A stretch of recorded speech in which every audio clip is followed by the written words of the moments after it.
Thank you very much, Wangeshi, for that welcome. And I think I first want to start off by acknowledging Warren Boy and for having this vision, for creating this platform as we talk about Africa wealth and how do we tap into it, how do we access it, how do we celebrate the brave ones that have come into this space, and because it is a risk, right? And so it is on the backs of people taking risk that they are making these bold decisions and taking these actions. And so, Anne, kudos to you. And it's just really an honor to be here again to talk about ways that we can plug in and get in and be a part of this wealth creation. And for me, wealth is not only just the financial wealth, right? We can talk about wealth in so many ways. Wealth of spirit, wealth of, relationships, wealth of networks, wealth of opportunities, wealth of learnings. So I think that when I speak about wealth, and then definitely when I think about the wealth of Africa, and then you think about the wealth of the diaspora, all of that is such an inspiring combination and just presents so many opportunities inside of all of them. So how did I get to be here? is just that I took a lot of risk, to be quite honest with you. If I think about it, it was just a string of risk. And where did that come from? So from the beginning, about almost 20 years ago now, I saw an opportunity to educate young people from the US about what was happening around the world. I think that that's part of a knowledge that is missing, and Lord knows when we see what's happening in the US, the limited thinking, if you will, is giving a limited view about policies. Worldview is limiting what makes available. And so I created this global citizen educational program, and I took about 600 young people to 8 different countries around the world, and Kenya was one of those places. And so it was totally a risk inside of that. And then I created more opportunities, if you will, to come to Kenya. I worked at the Prime Minister's office at the time when we had a Prime Minister, and were helped to set up the National Development Vision and worked in the Secretariat for developing Vision 2030, which the country right now still refers to as its Northern Star for development. And so as an urban planner, I happened to be an urban planner, I got a really great sense of where development and opportunities were coming, as I said, was in the beginning founding stages of Vision 2030. And so I got to see, okay, where is this country heading? Where are the opportunities coming? And I think this ties into what we're talking about in regards to the diaspora and taking advantage of trade and investment.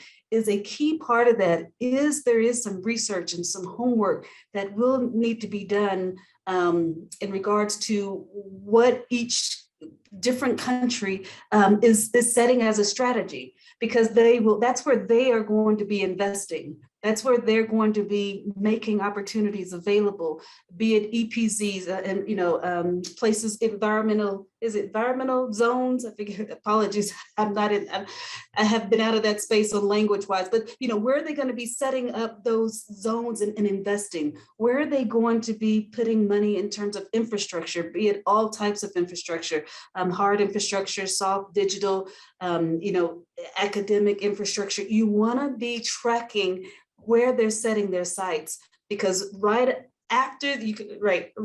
along with those plans is going to be allocations, if you will. Governments are going to be making allocations and investments. They're going to be opening up perhaps bonds and so forth that are going to be available, whether it's governmental bonds, green bonds, or either various financing houses are also going to be tracking those trends, and they're going to be making those resources available. So I'm coming to say that it is the research part and getting to understand the economy, the national development plans that they might have, and really understanding them and finding out where some of those opportunities are. So that's I hope I answered that question of how I got here. No, it's fascinating, and I'm glad that after traveling with the students and showing them the world, that you decided to settle in Kenya. So, karibu. I'm sure you've been given Asante. a Swahili name by now. Many. I don't From doubt that. from all 47. 47 Fantastic. counties. Yeah. So actually, one of the things that struck me when I was reading your bio, and I really wish that Kenneth Bandi was here with us today. One of the things that struck me was the fact that the two of you, and I would ask our audience to go ahead and look at your bios in a little bit more detail, is that you have used the arts, you've used the creative side to create wealth, yeah, to generate opportunities for communities, and in a less sort of traditional sector. And so my question to you is whether this was deliberate, this unconventional path, or whether you sort of stumbled into it. Yeah. I'd say stumble. I would say, because actually when I noted that, thought about the question that you're going to pose, I actually didn't relate to it as art. So I found it interesting that that's what you saw or interpreted. I didn't see it as art. But it's funny enough that there is an art to community making.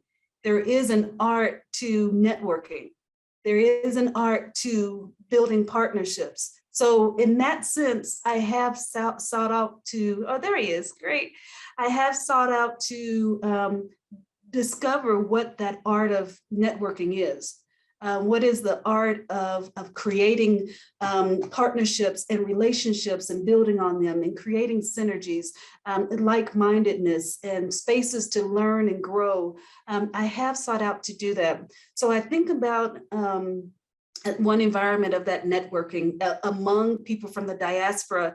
And of course, as Anne spoke earlier, we can think about there are returnees, right? People that were abroad, they're of African descent, first generation, and they're returning back to either their home country or another African country. But there is a flood, if you will, of other people of African descent, several generations, like you said, we might now call them expats, but for them, they are diaspora, and they are diaspora that they see they do have a direct connection, and they are trying to engage inside of this growth and what's happening here in Africa.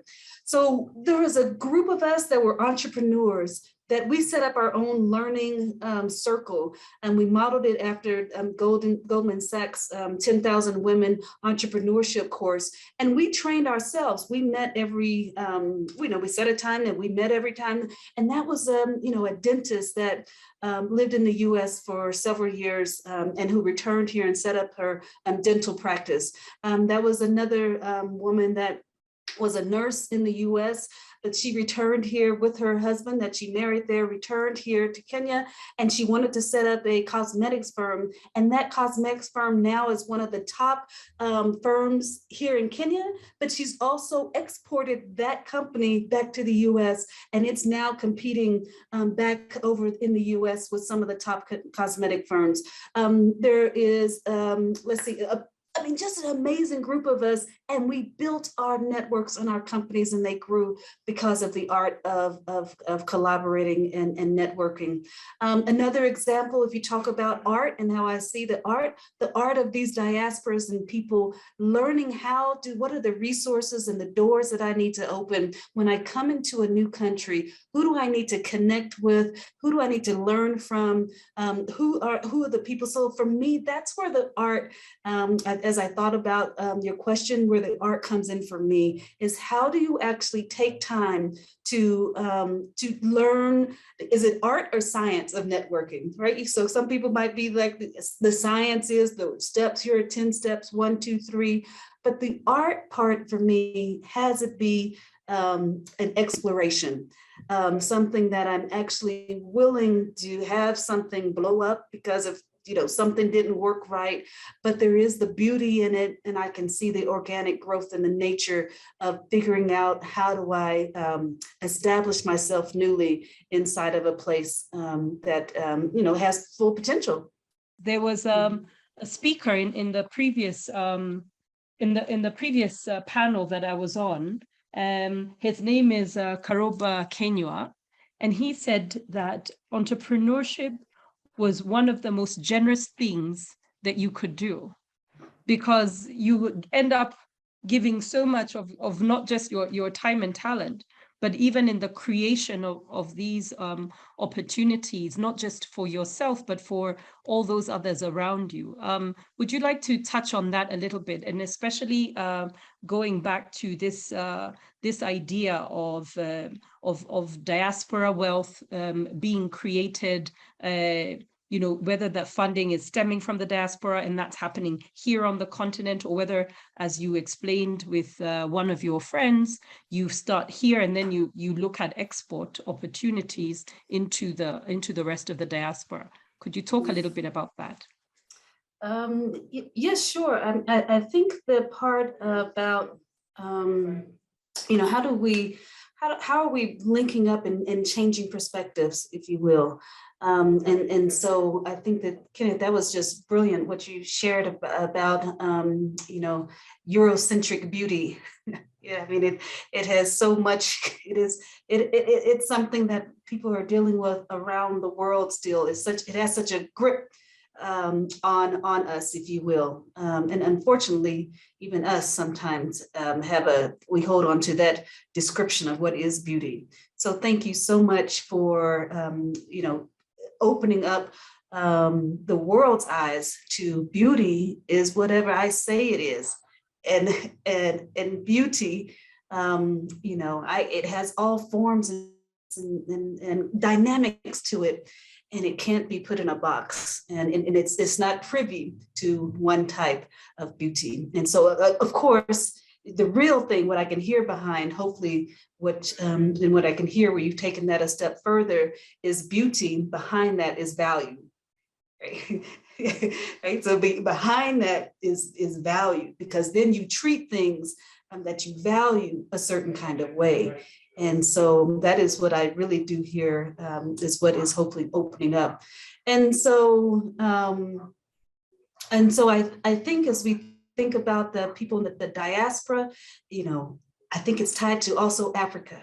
How do we, people have to see the beauty in Africa, and then the value of it rises, if you will. And it can rise above this romanticized nature of Africa. What I'm excited about is Africa moving into as a strong contender, right? Moving into a strong contender of what economies and what other countries and development opportunities provide. So I think Africa moving out of this romanticized notion of who she is and where she's been for so long, and moving into, she's a strong contender in this fight. She's a strong contender. And when we look at places where to invest, and where there are great opportunities for return, and where there are great opportunities for impact, and it happens to be among places that look like, with people that look like us, right? So then that might come in the romantics notion of it. But if you just lay the numbers on the table, she's a wonderful contender for investment opportunities. And so then that is where I, come in. Thank you, Kenneth. That is where we come in, and we break that, if you will, with people in the diaspora. Because to be honest with you, there is a skittish nature, to be honest with you. There is a skittish approach to investing in Africa. The challenges perhaps of corruption, infrastructure, transparency, this, that, and the other. But when also my work is inside of bringing in the reality that happens everywhere. The potential for all of those things is everywhere. And so the risk and the calculations of those risks, you kind of do it on a weighted scale, right? You do it on a weighted scale of the risk, and then you come back, okay, Africa's a very welcoming place. And for me to also put my chips on the table and to take a risk, if you will, because risk, you can't avoid that anywhere. But this is a worthy place for me to put my chips on the table, to get acquainted enough, to do enough of my research, that I've measured risk and I'm okay with it. That's part of it. Many people have lost their shirt. So if you lose your shirt, that's not new. You don't have to go back and put that on. It's an Africa thing. It's a part of investing. It's a part of getting in somewhere and trying to gain a return on as little of investment as possible. And so that's really where I kind of just take the emotions out of it, put the facts on the table. So the opportunities as they are, and they are many. There are very many, capital markets, direct real estate investment, entrepreneurship. The one thing about investing in Africa is that the opportunities are vast. The opportunities for growth are extraordinary. The barriers to entry are less, if you will, than in many places. And so for me, I just continue to just highlight all of those opportunities rather than the fear that is out there in terms of the interpretations and why one might hold back their participation. I would just ask you a little bit more about some of these opportunities that you see, and if you could walk us through a little bit of that journey that you mentioned, that you had a group of diasporans that were, or returnees that were in Kenya, that were getting together to try and educate yourselves on how this entrepreneurship journey could look like when you're on the continent and you're looking to either start a new business or even grow one that's big enough to be providing exports. Could you talk a little bit about that? Because you did mention that how you got here was through being able to take risks. Yeah. And how do you calculate some of these risks, and how do you sort of build this community that walks with you when you are taking these decisions and looking at these opportunities, but also weighing out the risks that come with it? If you could just talk a little bit about that, Robyn, that would be fantastic. Great, thank you. Let me just I'll piggyback on Ken's remarks that people in need don't care where the money has come from, if you will. They are seeking, for it to be developed. Ken, we hosted a housing forum, an Africa housing forum, where we took stock in housing across Africa. Ken, just in Nigeria, there's something of a deficit of about 17 million houses that are needed. Ghana, we're about 10 million. Here in Kenya, we're about 6 million. Let's see, Liberia, I think it's about 2 million. You're exactly right. I think if we went and built the house, I don't think anybody standing there in any of those informal settlements would stop and say, wait, now who's doing this? Where is this money coming from? No, they are getting, shelter that is, extremely needed, and in addition to all the other services that you mentioned. And so I think tying it to your question, Wangeshi, is it does take some kind of focus and strategy, and it will not happen overnight. And so, if you're in this, and he spoke about, a group of investors, they went in, it didn't work, and he immediately got back on the horse. It sounds like they immediately got back on the horse, looked for other opportunities, and said, we're not finished here. We're not stopping. We're going to continue to keep this network and this group together and see how we can get, achieve our ultimate goal. And so I think what I have done is the exact same thing, and with others, is looked at. But one of the things, when I went out on this journey, I found that there's a lack of information that is kind of open sourced, if you will. There's, information that it's cloaked behind, you only find it if you talk to somebody and this person knows it, and it's really cloaked behind. So one of the approaches that I have taken in my growth here is opening up this information, putting it into public source domain, and so that anybody can access it. I think it sounds like also along one of the commitments that Anne has. How do we open this information up so that it can be freely accessible for whomever is seeking it? So that's why, with my colleague, we co-partnered the first book that open sources the process about how to build in Kenya. So when I was the CEO of Kenya Property Developers Association, and I engaged in the regulatory bodies, and I engaged with developers, there was a mismatch about how to go about building and development. But then you would go to the regulatory body and they'd be like, yeah, here it is. So we told you. But we're like, well, where is this information easily accessible? So we collected all of that information and we compiled it in a book and published it 3 years ago, a step-by-step guide on what you need to do to build in Kenya. So building in Kenya, it's heralded as across the sector, from the government to the users, and just saying that thank you very much for making this available.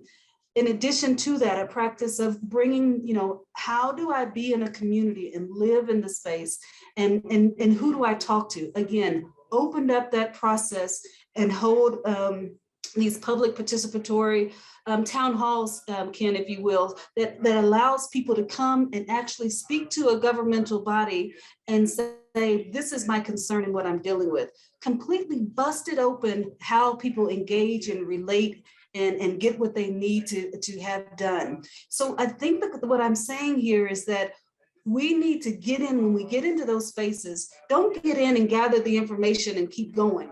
Like, oh, I got what I needed, and here I'm off. How do we take what you've learned, whatever bit of it is, and put it out there, right?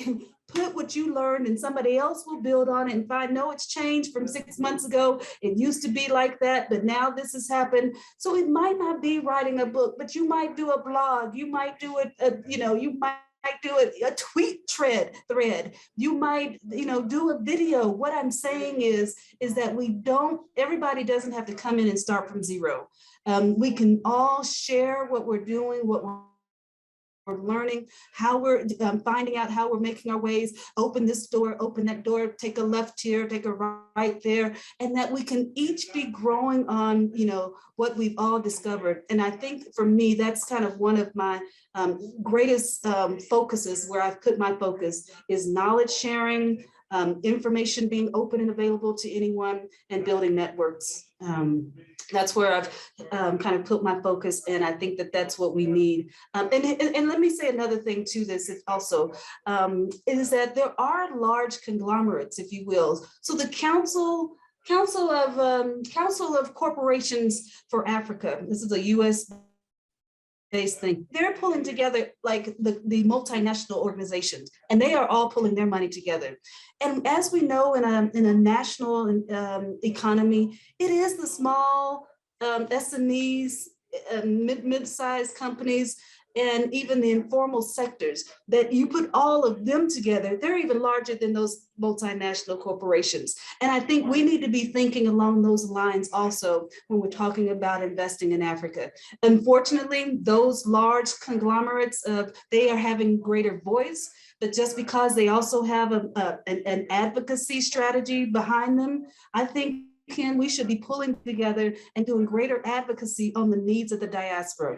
So we've started that here in Kenya. I know that Ghana has, also thought about, look, you all are coming home. We know there's a Blaxit around the world. You all are coming home. How do I receive you? How do I welcome your funds? How do I welcome your presence so that you can see that you want to keep your money here and we can grow it together? What are your views on the National Housing Project in Kenya? And how can the private sector contribute to this initiative? Yes, thank you for asking that question. Look, the government needs the private sector. They cannot do it on their own. They don't have the resources to pull off the mandates that they've put before them. Again, I shared the numbers of the deficit, if you will. So the government is seeking private sector individuals, clusters, SACOs, as he mentioned. And so I think really, again, it's how. So you asked about how the project is going.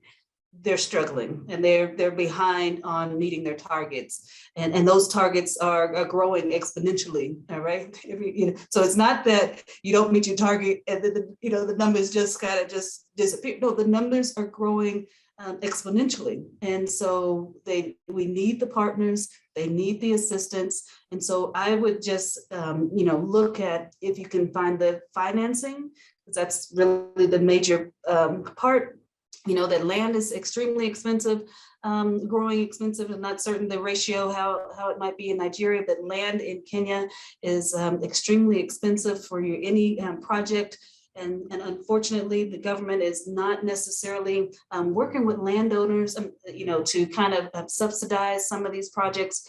And so I think one of the things these are the kind of things, Kenneth, that we can be collectively coming up with. Who is willing in the diaspora to create a land bank? If we just went and bought land, right, created a land bank, and then we work with people who are willing to do the development side, there may be something inside of there that we can be unlocking and unharnessing some of these complex portions. We could easily do some land banking, if you will, because that's what we need. And we have people that have patient capital that are not in such a rush to get that return, because that then has a challenge with us doing the affordable housing. So not to turn this into a housing workshop, but these are just some of the opportunities and some of the things that we can be getting creative about. Where are the challenges? Where are people getting stuck on finding solutions? And that's what we can be unlocking. But we have to, again, be creative and get to work on that.